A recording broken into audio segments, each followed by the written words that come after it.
I have this metal frame shower and the door is starting to sag down enough to where it makes the door hard to close.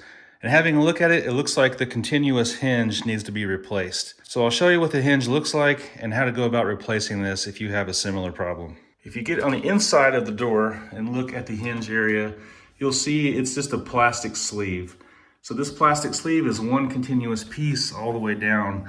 And what happens over time is it will split. So you can kind of take your fingernail and feel it around. You'll probably feel a split or a crack in this plastic, and that's what's allowing this door to sag down more than likely. So we're gonna walk you through how to remove this door and then replace this hinge. And yes, you do have to remove the door totally to get access to this hinge. So to get the door out, we're just need to remove these screws along the side here where the hinge is.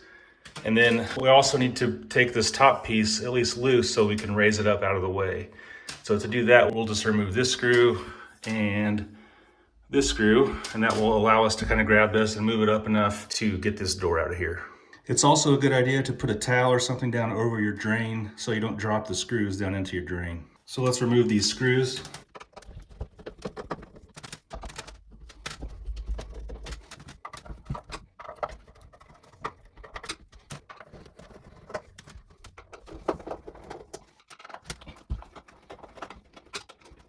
With those screws removed, I'll show you how to pull this door out of here and make sure you have somewhere to place the door. The door is going to be a little bit heavy, so you might want to use two people. If you want to do it on your own, just have somewhere to put it. I'm just going to go ahead and lay it on this table so I can have good access to it to replace that hinge. And in the description of this video, I'll put a link to the hinge that I'm using and a link to the seal that I used. To remove the door, let's first make sure this top rail is loose. So lift this top rail up. If the little seal falls out of there, that's okay. We can put it back upon installation of the door. Now you just take the door with the hinge and you really just pull it away from where it mounts against, in my case, against the wall here. So I'm just going to pull it out, and you'll have, once it starts pulling away, you'll have to lift up to get it out of the bottom of the door jamb there. And once it lifts up, it just pulls right out of there as one big piece with the hinge. Now I've got the door removed. I'm going to lay it on the table. Here's a closer view of this door hinge here. You can see that plastic sleeve right here. There's just a retaining pin that's screwed down, one on the top and one on the bottom. We'll just have to remove the one on the top. Remove this screw totally, and then this little cylinder shaped piece will slide up out of there. And be careful when moving the door when this screw is out. This screw is the only thing that really holds your door together, the top and the side piece. If yours is kind of corroded in there with hard water deposits, you can put some white vinegar on there and let it sit, and it'll kind of free it up. Pretty long screw because it holds the door together. And then you need to kind of slide this little cylinder piece out. There's a washer on the end of it also. Now that that little end pin is out of there, you can take that whole hinge assembly, the whole metal and everything, and the whole thing will slide up and off. If the plastic hinge sleeve did not come off with the metal piece, it'll still be in the door. So just go ahead and kind of push it out of there and slide it out of there also.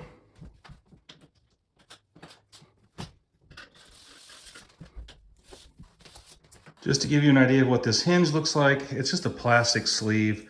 It's a C-shaped, actually. It has one little opening here to allow it to flex and slide over that piece on the frame. What happens is over time it will start to split. You can see mine right here is starting to tear at one end, and it'll just keep splitting up here. The broken hinge piece like this will allow your door to sag, and it will also make your door hard to move back and forth. Here's a better view of this frame member that goes onto your door here. Made onto this piece is a rounded piece here. It's like a C shape. That's what that plastic hinge actually slides over here.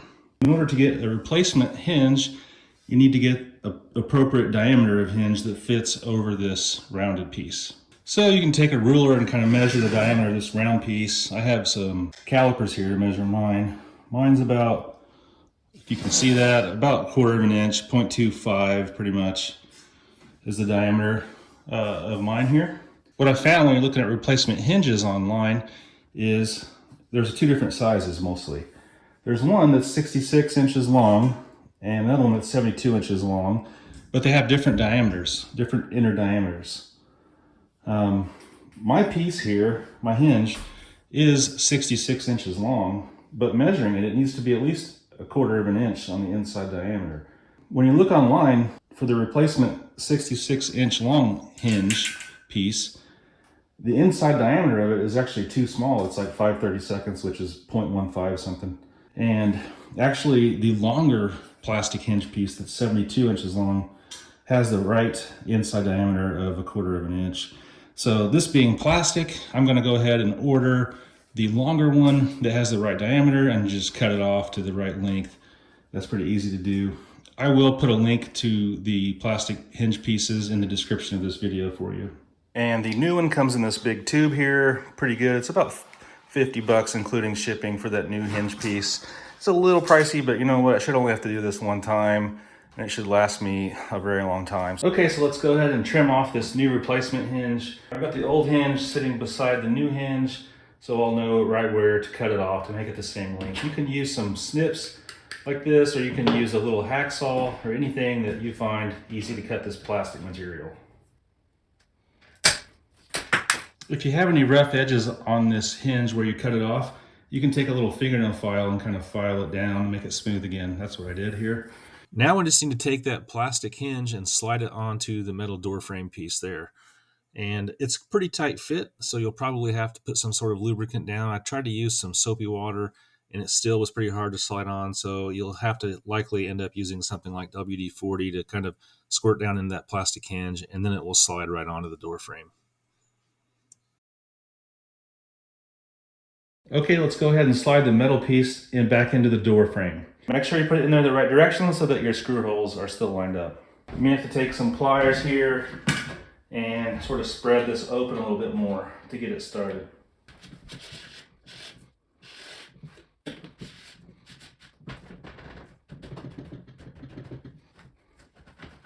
Here's the pin. Make sure the little washer is still on the end here, and let's put it back into place and then put the big screw back in.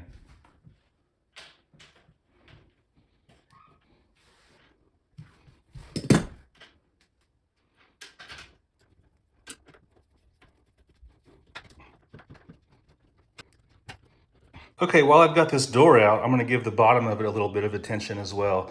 So along the bottom of your door, there's a drip tray here.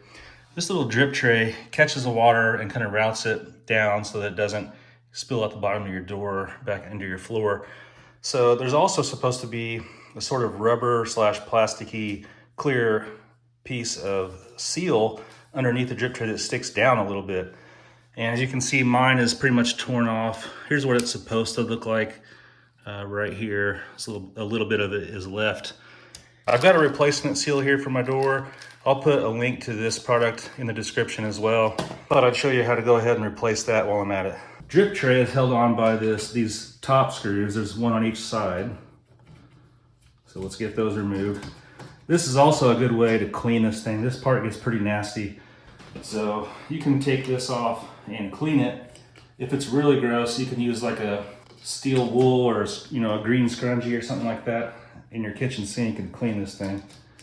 Once the screws are out, it will slide off. I'm gonna go ahead and take this off here. So there's just, again, one screw on each side.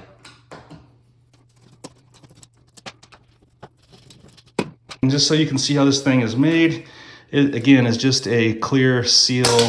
It has sort of a T shape made onto it here, which slides into a groove on this metal piece. So what we can do is just go ahead and pull it all the way out and clean it up if you need to, your metal piece. And we'll go ahead and replace that. The seal comes in a pretty long length, so we'll have to get it out, lay it out, and kind of measure it, cut it off to the same length. It should be a little bit longer than your metal piece because where the door is open, if you can picture the bottom of your door closing in the hinge area, you need a little bit of extra seal sticking out there to seal that area too. And here's that replacement seal. You can see it a little bit better. It's got that T shape made onto it that slides in the groove there. I'm gonna go ahead and cut mine off to the same length.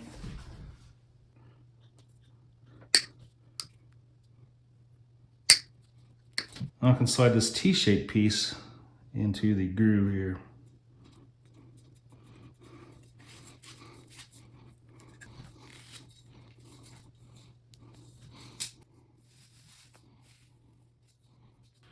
All right, now that that new plastic seal is on there, we should be able to put it right back in the position where it was.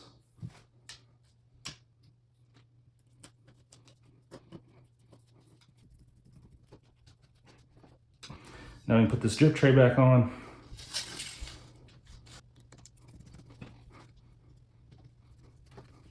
Now our door should be ready to put back into place. All right, I've gone ahead and stood my door up there. I'm ready to try to get it back into position. There's no trick to reinstalling the door. You just got to use some strength to push it back on. So get the bottom started first and then just press it back over the metal frame piece that's mounted to the wall. And you'll have to press pretty hard to get this thing to go over that rail. And don't be afraid to kind of hit against the door with the palm of your hand to kind of get it to go into place. Okay, I'm back inside the shower. Let's go ahead and make sure these screw holes line up on this hinge side here and put those screws back in.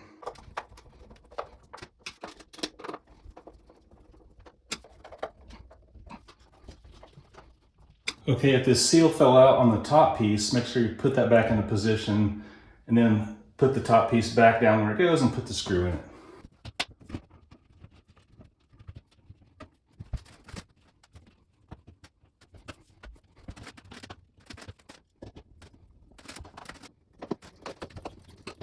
Now this door hasn't really been shutting right in, actually, embarrassingly enough, a few years. We've been living with it kind of sticking and barely keeping open a little bit.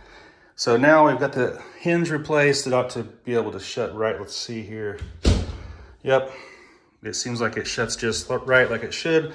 And we've also got that seal replaced on the bottom of the door while we were at it. So we're back in good shape here with the door.